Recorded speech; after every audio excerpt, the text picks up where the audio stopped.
Con el permiso del cielo y bajo la autoridad de nuestro santo maestro Yeshua HaMashiach, con el permiso de nuestro Jajam, el doctor Dan Ben Abraham, la corte rabínica y todo el liderazgo de AMI, con el permiso de cada uno de ustedes, vamos entonces a iniciar un nuevo Sefer de la Torá con la Parashá de Devarim. La porción de Devarim significa palabras. Esta porción se encuentra en Deuteronomio capítulo 1, verso 1 al capítulo 3, versículo 22. El libro de Deuteronomio es el quinto y último libro de la Torá y está dedicado principalmente a los discursos de despedida que dio Moshe al pueblo de Israel poco antes de su muerte y la entrada del pueblo a la tierra prometida.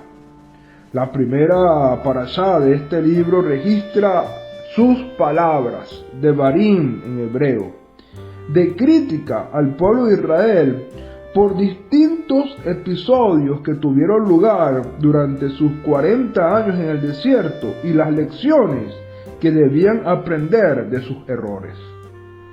En esta porción encontramos dos mandamientos.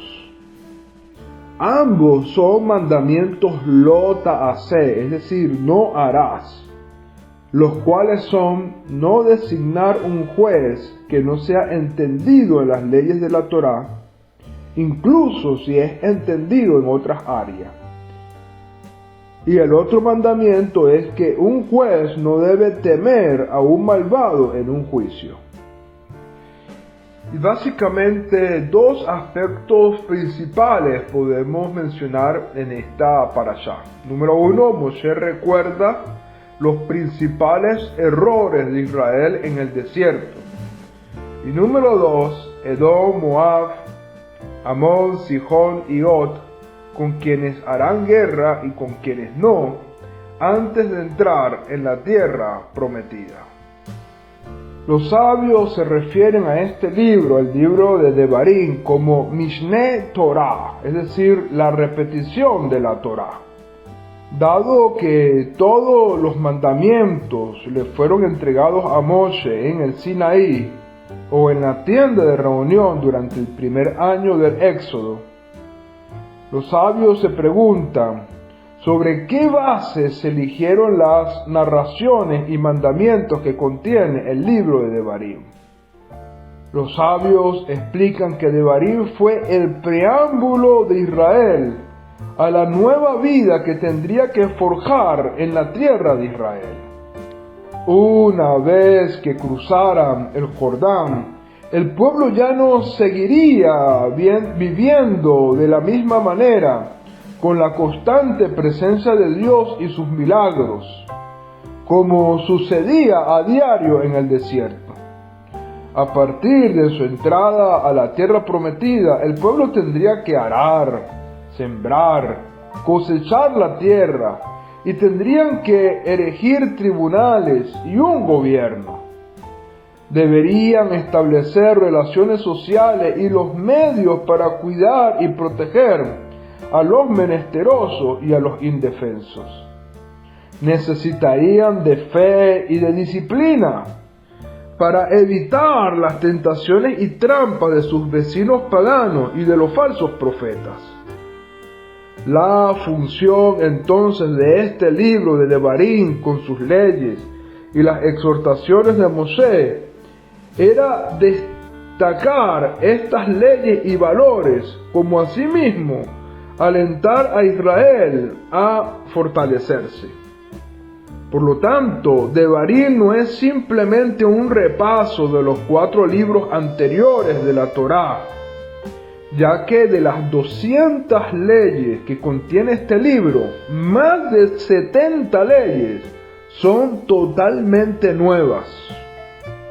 Más bien, en sus últimas semanas de vida, Moshe repasó y enseñó todas las leyes de la Torá y toda la historia de Israel. Sin embargo, en este libro, la Torá registra las partes de su enseñanza que guardarían mayor relevancia para la nueva vida de Israel en su tierra.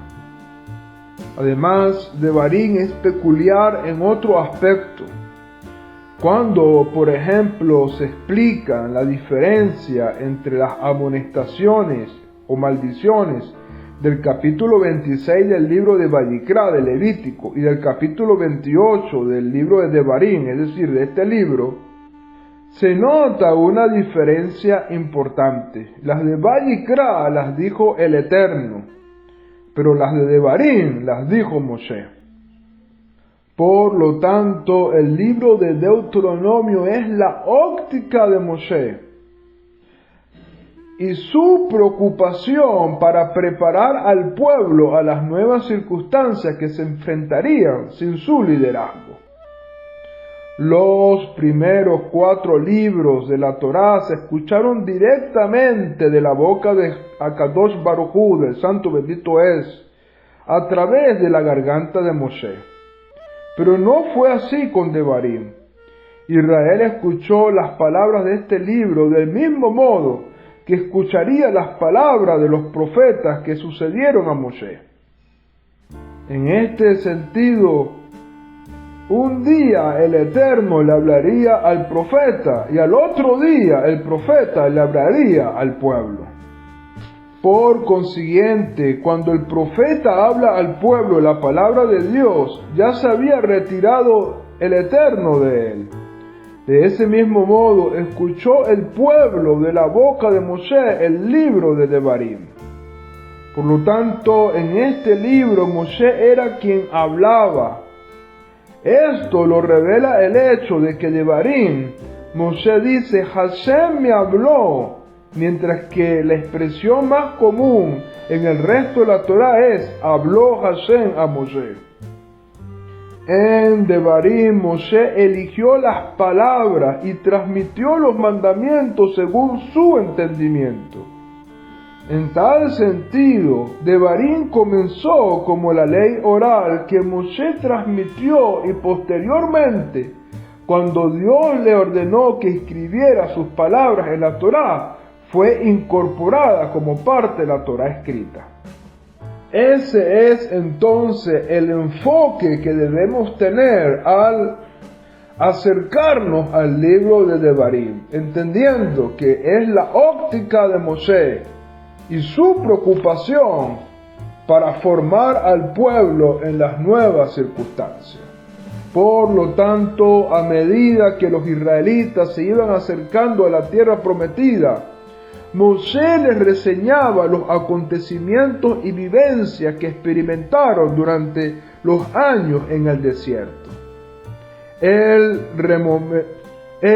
rememoraba como antes en el monte Horeb, en el Sinaí, Dios le había ordenado levantar el campamento y avanzar hacia su meta, la tierra de Canaán.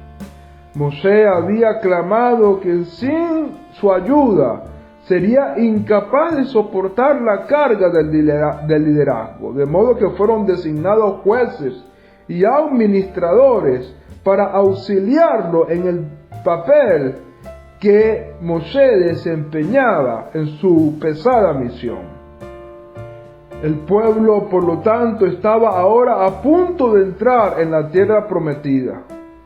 Y Moshe les recuerda al pueblo el informe pesimista de los espías y su querella contra Hashem. Esa falta de fe provocó la promulgación del peregrinaje por el desierto durante 40 años, tiempo en el cual murió casi toda esa vieja generación. Y por lo tanto, los israelitas que ahora iban a conquistar la tierra serían una nueva generación, pero debían prepararlos con estas amonestaciones. Es así como Moshe les recuerda cómo habían acampado en el monte Seir durante un tiempo prolongado, y allí se les dijo que continuaran su recorrido a través de la tierra de Edom. Sin embargo, no debían desencadenar ningún tipo de hostilidades, pues ese territorio había sido prometido a los descendientes de Esaú. Tampoco los israelitas debían agredir a los habitantes de Moab, pues esa tierra había sido reservada para los hijos de Lot.